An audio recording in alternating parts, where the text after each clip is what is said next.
안녕하세요. 이갑식입니다. 이번 시간은 2024학년도 경찰대 언어논리 적중 사례에 대한 시간이 되겠습니다. 2024학년도니까 실제 시험이 진행된 것이 이제 2023년 이제 11월 달이었죠. 경찰대 언어논리 시험은 정해져 있습니다. 수능 주간 토요일입니다. 그러니까 수능 직전 토요일 날로 보시면 돼요.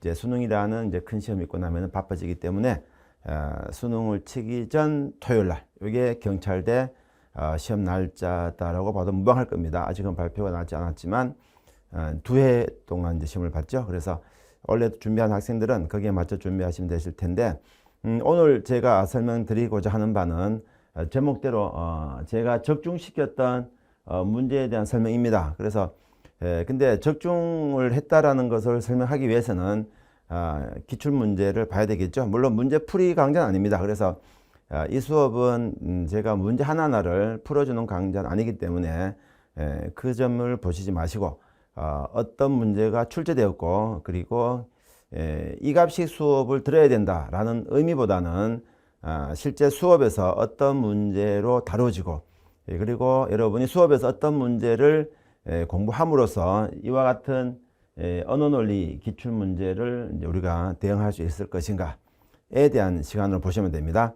뭐 적중한 홍보 영상이다 이렇게 보지 마시고 절대 그런 컨셉으로 접근하는 게 아니기 때문에 끝까지 잘 시청하시면 작년 기출문제에 대한 전반적인 출제 경향과 그리고 대비법에 대한 감을 잡는 데 아주 유용할 것으로 생각됩니다.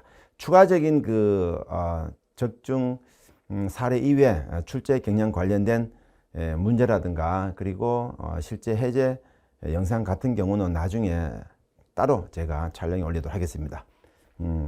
우선 저에 대한 간단한 소개입니다.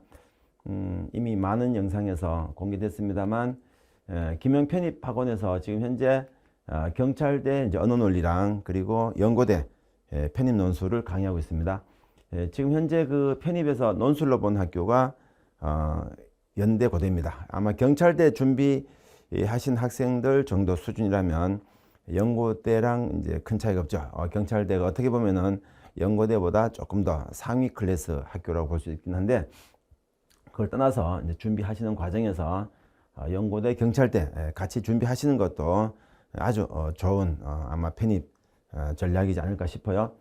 그리고 요거는 제가 경찰대 수업 관련된 수업이기 때문에 경찰대 언어논리 관련된 얘기만 할 겁니다. 그래서 저서 같은 경우에도 박스 처리된 부분이 언어논리 관련된 교재만 소개해 드리고 있죠. 그 밑에 실제 논술 관련된 교재도 전체 풀셋으로 소개되어 있습니다만, 우선 간단하게 오늘은 OT라든가 그리고 경찰대 대비법 등등에 대한 수업은 아니에요. 그래서 제가 적중시켰던 문제에 대한 설명이 중심으로 이룰 텐데, 그걸 이해하기 위해서는 간단한 이제 언어논리에 대한 제도를 좀 확인해 보고 넘어갈게요.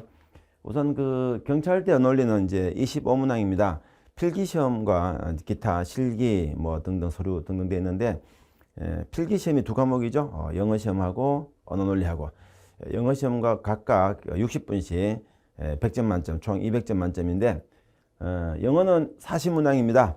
그리고 언어논리는 25문항. 여기서 알 수 있다시피 25문항이라는 것은 결국은 문항당 난도가 높다는 뜻이겠죠. 당연히. 그래서 문항별 배점이 이제 4점이 될 텐데, 물론 영어보다 난도는 높습니다. 그래서 여러분이 영어 같은 경우는 다른 편입에서도 많이 보죠. 그래서 공부가 중첩이 되겠지만 언어논리라는 이 공부는 편입 시장에서는 경찰대가 유리합니다. 물론 성인시장에서는 시험이 많아요. 우리가 흔히 말하는 피셋이라는 과목이 있죠. 피셋이라는 것은 공직 적성시험의 약자인데, 요거는 여러분이 행시, 외시, 그리고 공무원 일반 행정직 7급, 그죠? 일반을 따라서 7급, 국가직 7급입니다. 7급, 그리고 입법고시, 국회직 5급 사무관이죠. 그리고 리트시험 1차에 있는 추리논증, 이런 시험에서 이미 오랜 기간 동안 우리나라에서 이미 진행되어 온 시험입니다. 그래서 경찰대가 두 번 시행했고 금년은 3년째 접어들었죠. 하지만 지금 이 시험은 최초로 등장한 게 2004년에 등장했거든요. 그래서 굉장히 한 20년 가까이 된 시험이기 때문에 이미 이 그 문제에 대한 이미 접근법이라든가 공략법은 거의 이미 끝이 났다고 보시면 됩니다. 여러분, 그래서 지금 준비한 학생들은 뭐 잘 된 거죠. 이미 정리가 잘 됐기 때문에. 그래서 여러 패턴별로 준비만 잘 하시면 경찰, 특히 언어논리 이 수업은, 이 공부는 변별력이 아주 탁월합니다. 그래서 공부를 한 학생과 하지 않은 학생의 차이가 크기 때문에 여러분이 꼭 이 부분은 유념하시고 준비하시기 좋아요. 그 정도로만 일단 확인하시고, 구체적인 문항은 우리가 확인하면서 보시면 되겠죠. 그래서 언어논리라는 이 시험은 기본적인 구조가 이렇게 크게 네 파트입니다. 그 위에는 그 사고력 파트는 우리가 일반적인 공부에 대한 사고력 네 파트예요. 4대 파트예요. 여러분이 고등학교 수능 공부할 때 했던 비문학, 그리고 대부분의 공부가 사실적, 추론적, 비판적, 그리고 논리 확장, 종합 판단 쪽이거든요. 요 수업은 실제 여러분이 그 논술 공부에도 똑같이 적용됩니다.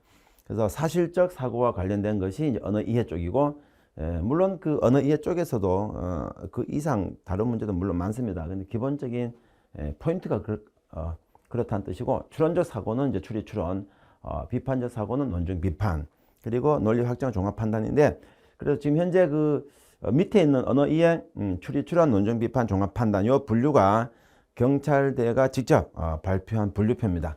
이거는 제가 정리한 게 아니고 경찰대가 지금까지 발표한 문제가 총 3개가 있거든요. 그거는 기출문제가 2개 있겠죠. 2024학년도, 즉 2023 11월 달에 시행했던 문제, 그리고 2022년 11월 달 시행했던 문제. 이게 이제 1차, 이제 1회차, 이제 2회차 되겠죠. 그리고 그 첫 해 그 시행할 때 5월 달에 그 학교에서, 경찰대학교에서 예제를 발표합니다. 예제라는 것은 우리 이렇게 출제하겠다. 그래서 수험생들은 여기에 맞춰서 준비하시오라는 뜻으로 25문항을 발표했던 경우가 있었는데, 그때 학교 해설 자료에 보시면 언어 이해, 추리 추론, 논증 비판, 종합 판단 이렇게 분류가 되어 있습니다. 그래서 요거는 지금 현재 1회, 2회를 지나오면서 경찰대는 본인들이 발표했던 그 예제랑 거의 비슷하게, 물론 조금 차이가 있습니다. 근데 거의 비슷하게 지금 현재 수험생과의 약속을 지키고 있거든요. 그래서 원래 준비한 학생들도 기존에 발표된 그 유형을 따라서 준비하시면 됩니다. 이게 왔다 갔다 하면은 학생들이 또 금년에 어떻게 준비할까 걱정될 수 있는데, 그렇지 않으니까 안심하고 준비하시기 바랍니다. 그리고 이거는 제 수업이긴 합니다만 전반적으로 보통 비슷할 겁니다. 일단 1단계는 이제 이론과 기본 논리를 공부하셔야 됩니다. 즉, 요 4가지 영역이 있었죠. 다시 언어 이해, 추리 추론, 논증 비판, 종합 판단. 요 4개인데, 요 4가지 영역에서 여러분이 각각 이제 2개월 걸립니다. 2달 걸리는데, 각 4파트별로 이론편과 그리고 기본적인 논리 구조를 학습을 꼭 해야 됩니다. 이 전체적인 이 기본적인 이론에 대한 학습이 되어 있지 않으면 이 공부가 단순한 문제풀이로 그쳐요.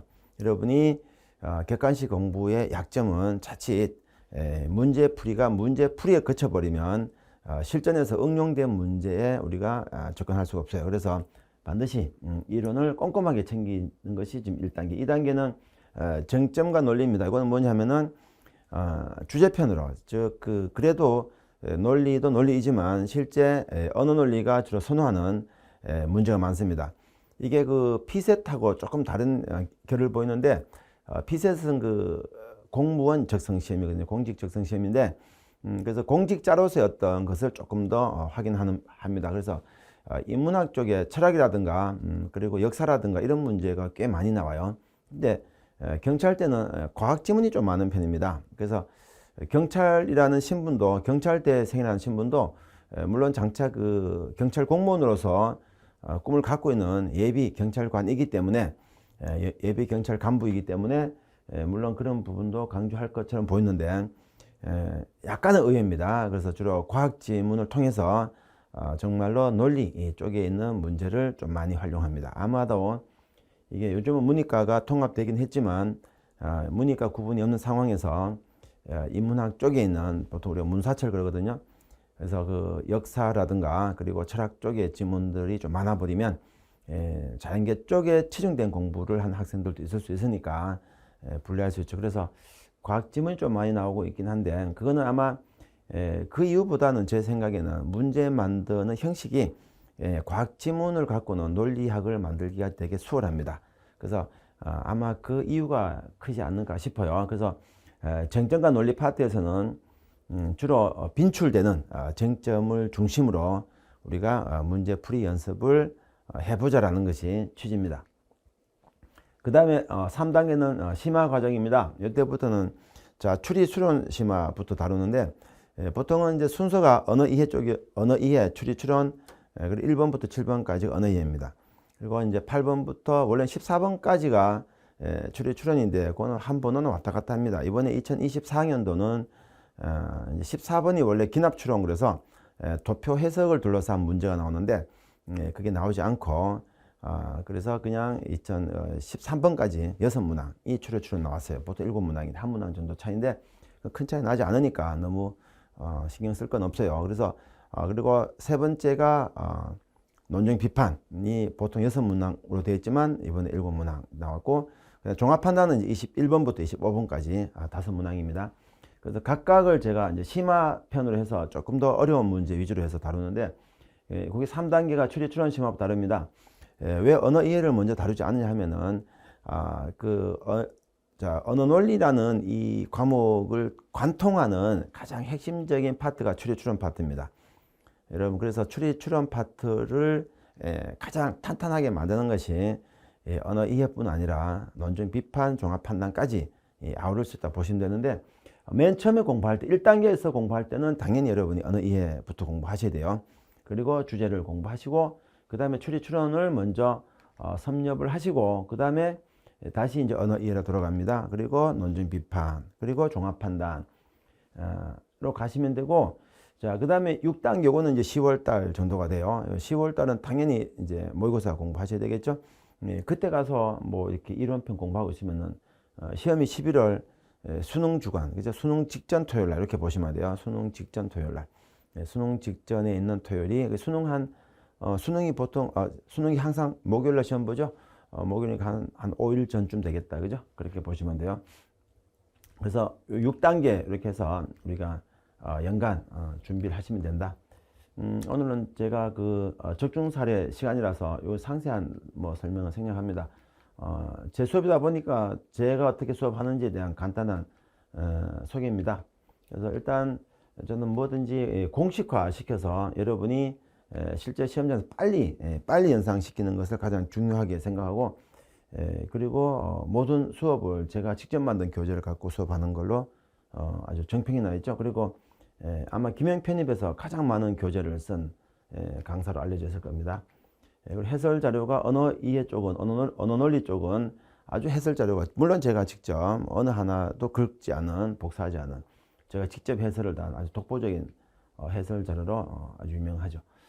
그 정도만 이해하시고 드디어 우리가 오늘 이제 공부할 언어 이해입니다. 이건 1번입니다. 보시면은 다음 글의 핵심 논지로 가장 적절한 것은 아마 우리가 비문학에서 많이 본 거죠. 주제 찾기 같은 거죠. 그래서 이거는 뭐 한두 군데가 아니죠. 언어 이해 심화편 뭐 문제 1강 4번과 언어 논리 기본 구조 상 교재 108쪽, 109쪽, 뭐 111쪽, 112쪽 이건 말고도 많습니다. 제가 여기 다 적어 드릴 수가 없어요. 그래서 대표적인 게 이제 그 강의 타임 코드라는 것은 이제 인강에 보시면 그 인강 영상에 있는 그 시간을 말씀드린 겁니다. 이와 관련된 문제다. 아주 뭐 질문 형태가 똑같죠. 다음 글의 논지로 가장 적절한 것은 이렇게 되어 있죠. 이거는 실제 강의 영상입니다. 이거는 이제 증거 자료로서 제가 제공해 드린 거니까 그렇게 이해를 하시면 돼요. 자, 2번은 보시면은 이것도 위에 보시면은 출제 영역을 아주 적어 놨으니까 그거 잘 확인해 보시면은 세부 정보 추론 이렇게 되어 있죠. 다음 글로부터 추론할 수 있는 것 이것도 다음 글로부터 추론할 수 있는 이 질문들이 많이 쫙 있죠. 이것도 수도 없이 많습니다. 그 중에 대표적인 게 이제 기본 구조, 상, 뭐 등등 하, 그리고 쟁점 구조, 그리고 타임 코드. 이런 식의 문제도 1번부터 7번까지가 이게 좀 반복이 돼요. 약간씩 변형을 줍니다만 아마 여러분이 비문학에서 공부했던 것과 가장 유사한 공부가 이 공부다라고 보시면 됩니다. 다음 글로부터 추론할 수 있는 것, 우리 흔히 말하는 세부 정보 추론 문제라고 알려지는 문제인데, 더 쉽게 말씀드리면 윗글의 내용과 틀린 거 맞는 거 찾기라고 보셔도 됩니다. 단순 틀리고 맞는 거 찾기는 우리가 흔히 이제 사실적 추론이라고 하는데, 요거는 그보다 살짝 그죠? 그 있는 그대로 질문하는 것이 아니라 약간 한 단계 더 한 스텝 정도 추론할 수 있는 그런 문제라고 보시면 되는데 큰 차이는 없어요. 그 다음에 3번 역시 세부정보 추론 문제죠. 다음으로 해서 알 수 있는 것, 알 수 없는 것, 알 수 있는 것, 알 수 없는 것 찾기. 아주 전형적인 윗글에 틀린 거 맞는 것 찾기랑 같은 거죠. 그래서 이 문제도 보통 기본 구조, 뭐 쟁점 구조 쪽에 많습니다. 물론 여기 말고도 여기 지금 다 칸이 지금 뭐 교재명 이렇게 언급할 수 있는 칸이 적죠. 요것뿐 아니라 우리가 그 모의고사라든가 그리고 심화편 쪽에 가면은 많습니다. 그렇게 이해를 하시면 되고, 이것도 대표적인 이제 강의 영상 화면이죠. 자, 그리고 문제를 보시라는 겁니다. 저의 적중 사례에 대한, 저는 물론 적중 사례를 설명드리고 있지만 여러분이 보실 때는 실제 어떤 문제가 출제가 됐는지, 그리고 실제 그런 문제를 우리가 공부할 때 어떤 문제로 공부하는지를 이제 보시는 것이 오늘 여러분 수업의 포인트입니다. 다음 글을 알 수 있는 것, 방금 3번과 패턴이 같죠. 다음 글에서 알 수 있는 것, 그죠? 똑같죠. 다음 글에서 알 수 있는 것. 그래서 그 있는 것 없는 것 찾기니까 있는 것 없는 것 뭐 같은 겁니다. 대표적으로 이건 작년에도 나왔었죠. 2023 경찰대 다음 글에서 분석한 다윈의 생각으로 볼 수 없는 것, 있는 것. 요거 역시 쟁점이라든가 쟁점편에 좀 많이 실려 있죠. 자, 그리고 지문이 과학 지문이 많다라는 것도 보이죠. 요번에도 그렇지만 작년 이번에 4번에도 다 과학, 생물학, 과학, 특히 생물학이 많습니다. 이게 보통은 언어 논리 쪽은 물리학, 화학도 많이 나오거든요. 근데 생물학이 오히려 많이 나오고 있어요. 천문학도 신준창게 나오고 있고, 그 다음에 5번 다음 글에 대한 분석을 옳은 것만을 보기 위해서 모두 고릅니다. 이것도 세부 정보 추론 관련된 건데, 그래서 마찬가지. 이것도 이거는 모의고사에도 나왔고, 물론 모의고사도 이거 많고 많습니다만, 진화론인데, 진화론은 뭐 작년에도 나왔던 거죠. 바로 앞에도 보시면 진화론 나왔죠. 이게 작년 문제거든요. 2023 경찰대 다윈은 종의 기원에서 그 유형별로 예시 적중을 하다 보니 여기에 4번에 예시가 들어가 있습니다만 5번에 보니까 또 진화론이 나왔죠. 그래서 여러분이 기출문제는 달달 암기하다시피 해야 됩니다. 지금까지 기출문제는 50문항이 있고 예제까지 합치면 75문항 있죠. 반드시 여러분 암기하다시피 숙지하실 필요가 있다. 그 다음에 그 6번 문제 역시 세부정보 추론 문제입니다. 다음 글에서 알 수 있는 거. 그래서 1번부터 6번까지는 큰 차이가 없어요. 이게 예제를 보시면 예제는 빈칸 넣기가 좀 많았습니다. 1번부터 7번을 가면서. 근데 여기는 이제 그런 건 없어요. 그거는 작년도 마찬가지입니다. 빈칸 넣기 뒤에 추리 추론 파트나 논쟁 비판 쪽에서 많이 등장을 하는데, 언어 이해 쪽에서는 그런 문제보다는 윗글의 내용과 맞는 것 틀린 것 찾기, 그 다음에 추론할 수 있는 것 없는 것 찾기, 그리고 핵심 논지로서 알맞은 것 주제 찾기, 이런 식의 문제다라고 보시면 됩니다. 이것도 마찬가지 큰 차이가 안 나죠. 그 다음에 이제 7번을 눈여겨 보실 필요가 있는데, 요거는 뭐냐 규칙 찾기라는 이름으로 예제에서 발표가 났던 문제입니다. 규칙 찾기는 2020 그러니까 작년, 그러니까 해가 바뀌니까 헷갈리네요. 1회 이제 1회차 문제에서는 없었습니다.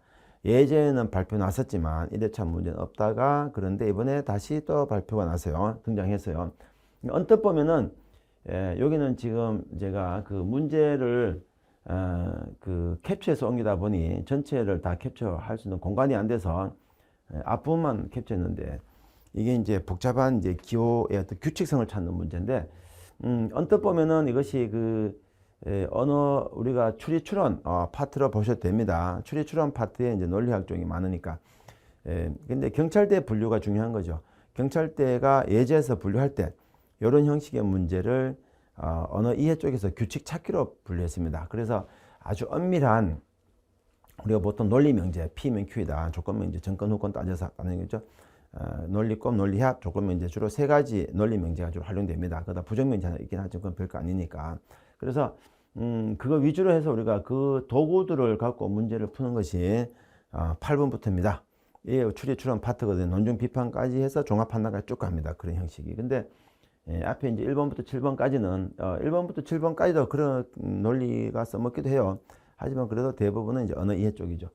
제시문을 텍스트를 읽고 거기에 대한 내용을 파악하는 것. 근데 요 문제는 그래서 그 논리법이라든가 논리합 그리고 조건명제와 같은 그런 논리명제를 활용하지 않고 단순히 제시문 안에 등장하는 그 텍스트에서 보여주는 규칙성이 있습니다. 텍스트가 설명하는 규칙성이 있는데 그 규칙성을 갖고 답을 찾기 때문에 규칙 찾기라는 카테고리로 분류가 됩니다. 그래서 여기 이번에 7번에 등장했어요. 그래서 이 예시가 좀 찾기 어렵습니다. 제가 뒤져보니 정말 제 책이 있습니다. 이게 작은 글씨 출처가 있긴 한데 2021 민경채하고 2021 7급 공문 그리고 2020 민경채에서 등장했던 문제를 제가 찾아서 실제 수업에서 활용을 했었습니다. 그 문제에 대한 예시라고 보시면 돼요. 아주 패턴이 아주 정확합니다. 강의 영상을 보시면 이런 규칙 갖고 지금 제가 아주 골똘하게 이건 정지화면이니까 생각하는 것처럼 보이죠.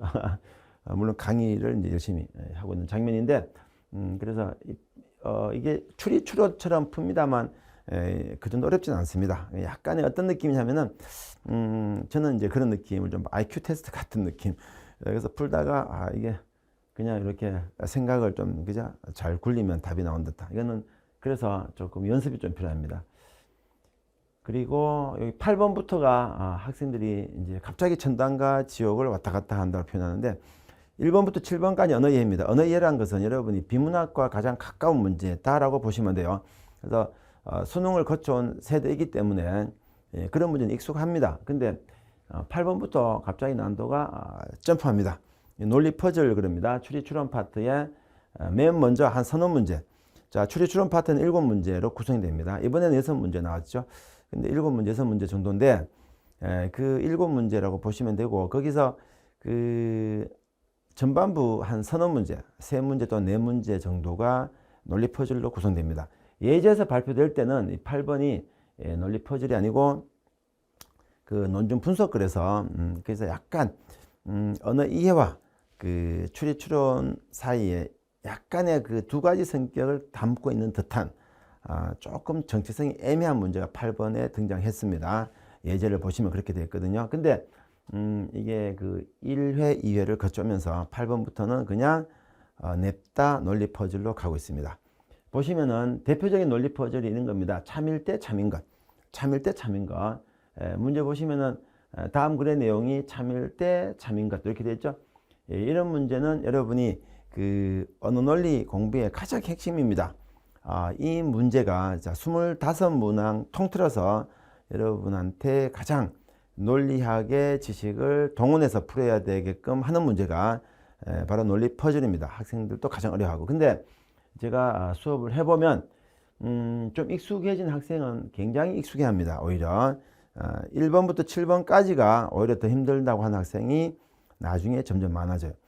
여러분 1번부터 7번까지가 더 힘들다라는 생각이 들기 시작하면은 논리 퍼즐을 굉장히 공부를 많이 했다라고 보셔도 됩니다. 참을 때 참인 것 찾기인데 이거는 아주 복잡한 그래서 지금 8번에 있는 문제하고 기존의 문제 보시면은 이런 문제도 저희 책에는 제 책에는 가장 많은 비중을 차지한다고 보시면 돼요. 언어 논리 기본 구조 상 쟁점 구조도 있고 그 다음에 실전 파이널 모든 회차에 다 들어갑니다. 왜 그러냐면은 논리 퍼즐이 없을 수가 없죠. 여기는 또 적혀있지 않지만 추리 추론 심화편 추리 추론 심화편도 아주 이 문제가 많이 들어가 있습니다. 그래서 요 같은 이제 과정이 9번도 마찬가지죠. 참일 때 참인가 구조가 똑같습니다. 그래서 풀이 방법만 우리가 뭐 이런 게 있어요. 그 범인 찾기 모델, 이제 범인 찾기 모델이 주로 나와요. 범인 찾기가 예전에 우리가 그 퀴즈 같은 거 할 때도 많이 등장하는 거죠. 그래서 학교 폭력 사건의 가해자로 가나다죠. 가히, 나히, 다히 신고되었는데 조사 결과 이들 가운데 적어도 한 명은 가해자인데 이들은 아래와 같이 진술했는데 가해자는 거짓만 진술하고 가해자 아닌 이는 참만 진술한다. 그래서 이제 가히가 뭐 진술, 나히 진술, 다히 진술, 그죠? 그래서 보기에서 가해자는 적어도 2명, 가히나 나히는 가해자다, 다히는 가해자 아니다 이런 식인데, 이게 예전에 나왔던 문제 중 하나입니다만, 다음 글의 내용이 참일대 반참인 건, 자, A 기술로한 생명화학공학과 이 교수와 그 B 연구소 김 박사 공동 연구팀은 신종 코로나19 바이러스 출현하면 유망한 치료 물질을 단기간에 발견하는 10종류 스크리닝 기술 알고리즘을 개발 중이다. 현재 연구팀에서 개발하는 스크리닝 알고리즘이 치료 물질 찾는 데 걸린 시간은 모두 달랐다.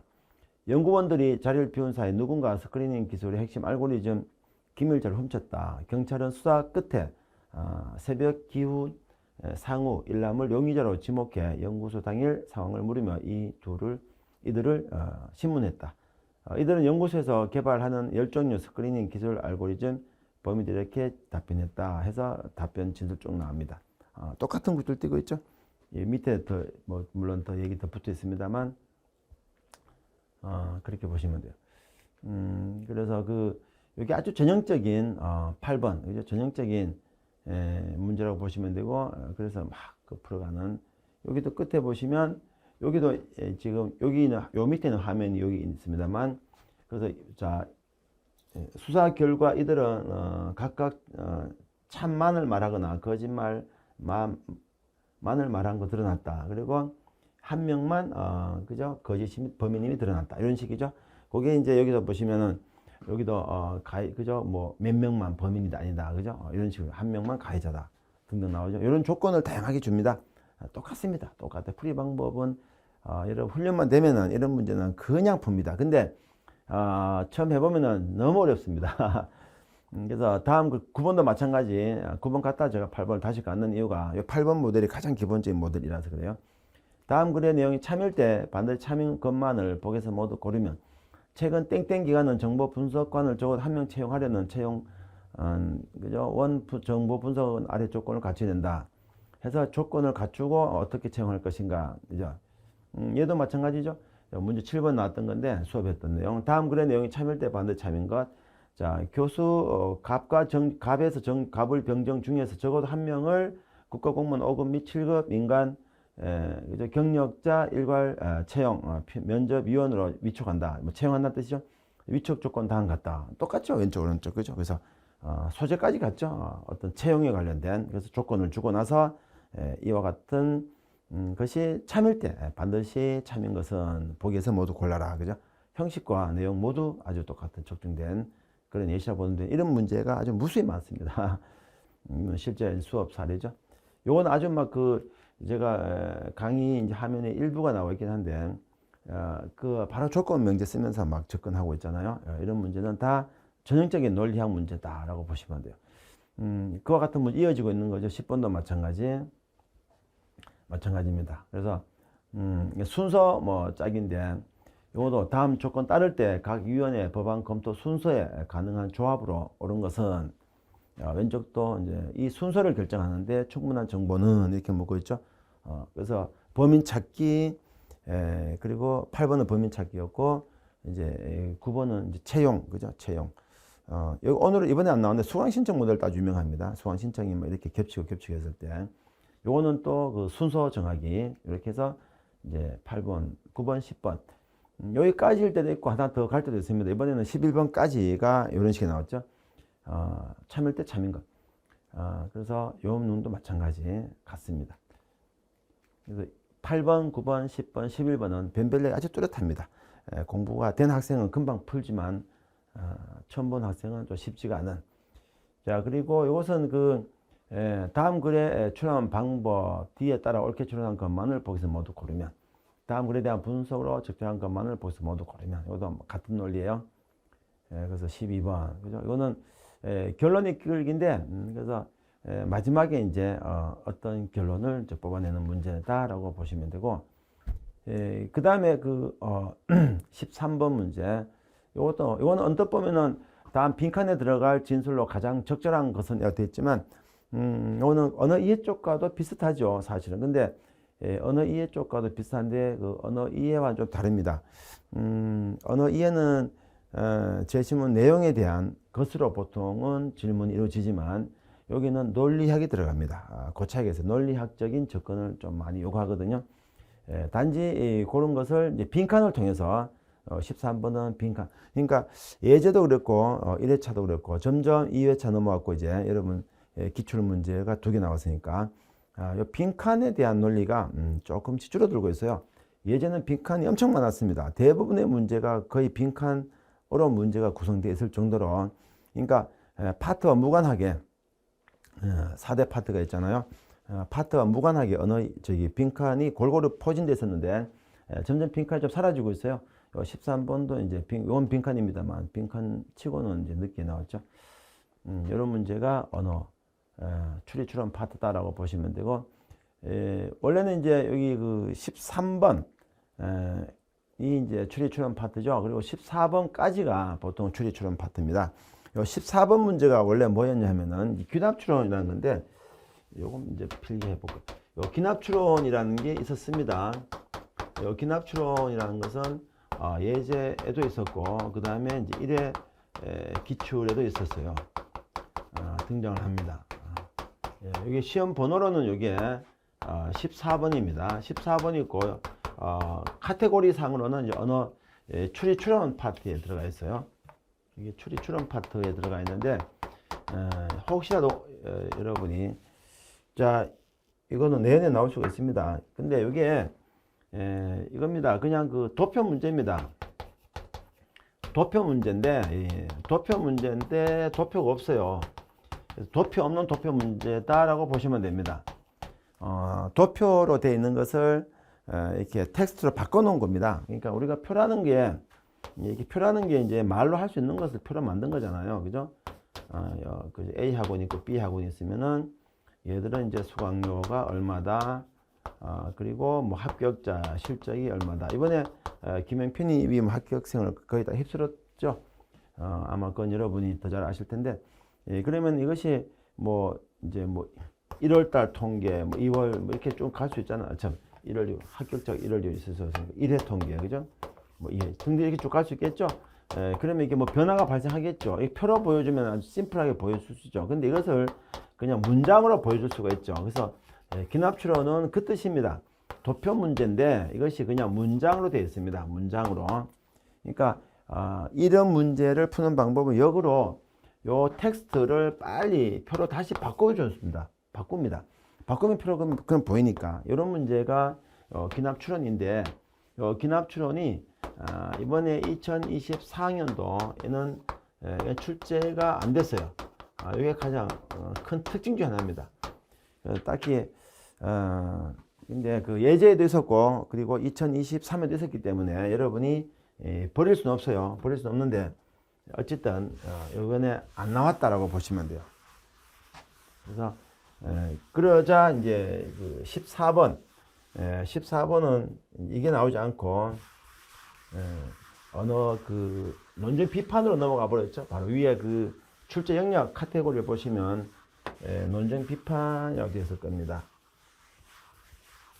그 정도는 이해를 하시고 준비하실 때는 당연히 같이 준비하셔야 돼요. 훈련이 필요합니다. 그거는 제 책에는 아주 그런 문제가 아주 많아요. 실제 그 귀납 추론은 족보가 있는 문제입니다. 귀납 추론은 그 피셋에 보시면, 피셋이 크게 세 파트거든요. 언어 논리가 있고 상황 판단, 자료 해석이 있는데, 자료 해석이 이제 표가 나옵니다. 거기는 문제 1번부터 끝까지가 자료 해석, 표가 나오는 문제인데, 그것을 이제 텍스트로 바꿔버리면 언어 논리의 귀납 추론 문제가 됩니다. 그렇게 이해하시면 쉬워요. 근데 지금 이 문제 14번은 그 문제가 아니니까 주의하시고, 이거는 이 카테고리 보시면 출제역이 논증 비판으로 되어 있죠. 다음 갑을 병정의 견해에 대한 분석으로 적절한 것만을 보기에서 모두 고르면, 그래서 다음 글에 대한 분석으로 적절한 것만을 보기에서 모두 고르면, 아주 문제 워딩까지 아주 똑같게 되어 있죠. 갑을 병정 되어 있으니까 거기에 대한 수업 예시고, 그 다음에 15번 요거 그 논박이라고 하는 건데 논증평가에서 보시면 논증평가의 핵심은 평가죠. 말 그대로 평가입니다. 평가라는 것이 타당 부당을 우리가 따지는 것을 평가라 그래요. 이 평가를 다른 말로 논박 그럽니다. 그래서 평가는 그 타당 부당이다 보니까 이제 이거 잠깐 필기를 하면서 할까요? 이렇게 되면 수업이 좀 길어져서 제가 오늘은 적중 사례 위주로 합니다만 이제 추론은 앞에서 했던 추론은 논리학 그죠? 문제다라고 아주 근접했습니다. 그죠? 아주 근접. 가장 근접이라고 보시면 되고 그 다음에 논증평가는 역시 여기다가 플러스해서 이제 타당성을 따져요. 타당 부당 이걸 따집니다. 타당 부당을 타당은 이제 논지 강화라 그러고 부당은 그 논지 약화라 그럽니다. 이거 비슷해요. 근데 두 개를 한 방에 묶어서 얘기할 때는 물론 논리학도 들어가니까 이것도 같이 포함을 시켜야 되는데 묶어서 우리가 논박 그럽니다. 또는 평가 그럽니다. 이런 식의 그 문제의 워딩이 정해져 있어요. 이 문제도 그렇게 이해하시면 됩니다. 그래서 여기는 그 논박형으로 봐야 되는데 다음 논증에 대한 분석으로 적절한 것만을 이거는 이제 타당 쪽이죠. 적절한 것만 논박형에서 타당 쪽이죠. 그리고 16번은 그 다음 글에 대한 평가로 적절한 것만을 보기서 모두 고르면 약간의 질문의 차이죠. 타당한 것은 논증을 약화시키는 것은 강화시키는 것은 평가하는 것은 이런 식입니다. 그 실제 수업 내용도 논증에 대한 평가로 적절한 것만을 보기 위해서 모두 고르면 그죠? 그렇게 보시면 되죠. 실제 교재는 주로 논증 비판, 종합 판단, 심화편에서 많이 다뤘던 문제들이죠. 물론 그 모의고사에도 당연히 이런 문제는 이제 많이 나옵니다. 그리고 그 17번 다음 글에 나타난 연구에 대한 분석을 적절한 것만 이건 적절한 거죠. 타당 쪽이죠.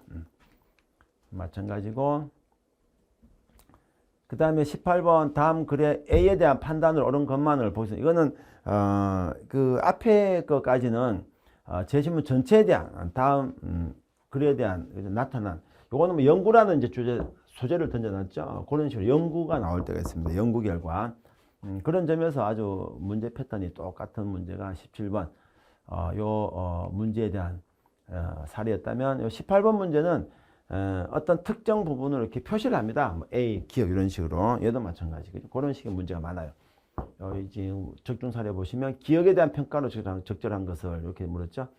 여기 논증 비판 심화편에서 주로 많이 취급했던 문제들인데 그대로 역시 나왔고 자 그 다음에 19번 20번은 또 유심히 보실 게 여기 쭉 갑니다. 쭉 가다가 논증 비판은 19번 20번에 가시면 논증 만들기 고치기 그래요. 논증 만들기 논증 고치기 그럽니다. 논증 만들기 고치기 이렇게 말하는데 이거는 이제 논증 완성형을 말합니다. 미완성을 주고 이제 완성시키는 문제 이런 식의 문제이고 요거는 그 오류를 이제 적용하고 이 오류를 이제 여러분이 발견해서 수정하는 문제 이렇게 보시면 돼요. 이게 논증 만들기 고치기고 이거 만들기인데 자 요번에 나온 것은 요번에 19번 20번은 모두 만들기에서 나왔습니다. 이번에는 2024에서는 고치기에서 나왔습니다. 논증 고치기가 등장했어요. 만들기는 나오지 않았고 이거는 완성시키는 문제라고 본다면 고치기인데 저는 개인적으로 고치기가 좀 더 어려웠어요. 완성형은 어떻게든 하면 되는데 잘못된 거를 찾아야 되고 그것도 고쳐야 되니까 어렵더라고요. 다음 글을 개선하기 위해서 보기 위해서 필요한 것을 골라 한 곳을 수정하는 계획으로 가장 적절한 것을 이렇게 물었죠. 이것도 보시면은 다음 논증을 개선하기 위해서 보기 위해서 필요한 것을 골라 문제 한 곳을 수정하는 계획 가장 좀 어떻게 뭐 워딩까지 똑같습니다. 그죠? 이거는 작년에 나왔던 2024 경찰대 기출 문제인데 책에서 집중적으로 다뤘던 건데 아주 그죠? 질문 자체가 문제 같아 보여요. 20번도 보세요. 다음 논증을 개선하기 위해서 보기에서 필요한 것을 골라 한 곳 수정하는 것 적절한 것은 이것도 실제 적중 사례도 다음 글의 전체 흐름과 맞지 않은 한 곳을 기억 미음에서 찾아 수정하려고 할 때가 적절한 것은 똑같죠. 그래서 이런 문제들을 논중 고치기라고 하는데 이 문제를 공부하실 때는 반드시 논중 만들기도 같이 함께 공부하셔야 됩니다. 여기까지가 이제 1번부터 20번까지인데 이게 크게 세 파트였죠. 언어 이해, 추리, 추론, 그 다음에 논증, 비판. 21번부터는 이제 화려하게 등장하네요. 자, 21번부터는 종합 판단이라고 합니다. 가장 큰 차이는 뭐냐면요. 여기서부터는 지금까지 여러분 보셔서 아시겠지만 그 한 제시문당 한 문제가 붙어요. 한 제시문당 한 문제. 근데 여기서부터는 그 한 제시문당 두세 문제가 붙습니다. 그래서 우리가 문항은 5개지만 제시문은 2개가 나와요. 그 이유가 바로 거기서 나온 건데, 그래서 이거는 그 출제 영역은 이건 절차라고 하는 파트입니다. 이게 굉장히 제시문 깁니다. 아주 길어갖고 제가 그냥 일부만 잘라서 이렇게 캡처를 띄운 건데, 이거는 확률 쪽에서 나왔는데 그 확통을 공부한 학생은 조금 유리할 수 있습니다. 문과생들은 다들 뭐 거의 99% 확통 공부하죠. 사실은 수능 공부하실 때. 근데 확률 갖고 만들어진 문제가 꽤 많습니다. 이번엔 좀 적은 편인데 1회차 때는 확률이 좀 많이 등장했었고 이것도 확률인데 물론 뭐 확률의 기본적인 뭐 구조를 모를 학생 없지만 이쪽에서 좀 자주 등장해요. 그게 2017학년도 5급 공채에서 한번 거의 비슷하게 나왔거든요. 그죠? 가설. 여기 보시면은, 적중 내용을 유심히 보시면 좋습니다. 그래서, 가설, 그리고 뭐 원리, 확률, 그리고 확증, 요런, 키워드를 주고 나서 만들어진 문제들입니다. 이게 그리고 양재학에서 나온 문제인데 조금 까다로워요. 거기서 나왔고, 이거 소재는 조금 달라요. 이거는 양재학 쪽에서 나왔고, 이거는 그냥 단순 확률 쪽인데, 얘도 논점 확률이 등장합니다. 가설과 확률 그리고 확증 이런 걸로 구성된 문제다 해서 이 문제가 21번, 22번, 21번, 22번 이 두 문항이 여기 걸려 있습니다. 요거는 조금 그래도 좀 덜 어렵습니다. 요 23번, 24번, 25번 요게 걸리는 문제가 좀 더 어렵게 나와요. 양쪽에 보시면 그림이 똑같게 생겨 먹었죠. 게임 이론이라고 하는 거죠. 이게 보통은 게임 이론 이렇게 2개가 나오죠. 근데 3개짜리도 있습니다. 그 3개짜리가 바로 이번 나왔습니다. 보시면은 이제, 그죠? 3개짜리가 등장했죠. 그래서 요 종합 판단 쪽에 나오는 이거는 제시문 소재를 제가 보여드린 거고, 거기 질문은 제가 여기서 생략을 했는데, 요 질문은 말 그대로 종합 판단이죠. 그러다 보니 앞에서 공부했던 언어 이해, 추리, 추론, 종합 판단, 언어 이해, 추리, 추론, 논증, 비판 관련된 문제로 구성되어 있습니다. 그거는 앞에서 여러분 1번부터 20번까지 봤던 문제가 세부 질문으로 나온다라고 보시면 돼요. 그래서 종합 판단은 제가 그 세부 질문보다는 여기 그 제시문 적중을 통해서 적중 사례로 설명을 드렸던 이유가 거기에 있습니다. 그래서 지금까지 보셨던 것이 이제 작년 기출 문제. 이건 실제 강의 영상 증거 자료입니다만, 그래서 작년 기출 문제에 대한 적중 사례지만, 그 적중 사례를 설명하는 과정에서 제가 앞에 서두에 말씀드린 것처럼, 문제를 꼼꼼히 볼 수밖에 없기 때문에, 조금 러프하겠지만 그 전체적인 출제된 문제를 아마 확인하셨을 겁니다.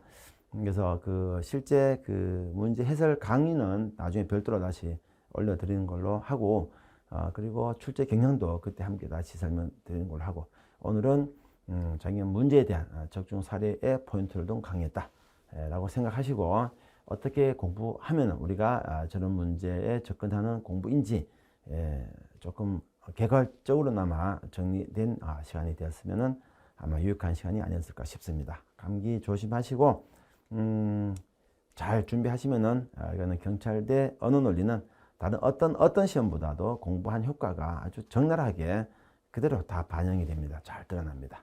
잘 준비하시면 충분히 합격할 수 있는 시험이니까 너무 염려하지 마시고 수업을 잘 따라가시면 준비가 되실 것으로 생각됩니다. 오늘 수업은 여기서 마치겠습니다. 감사합니다.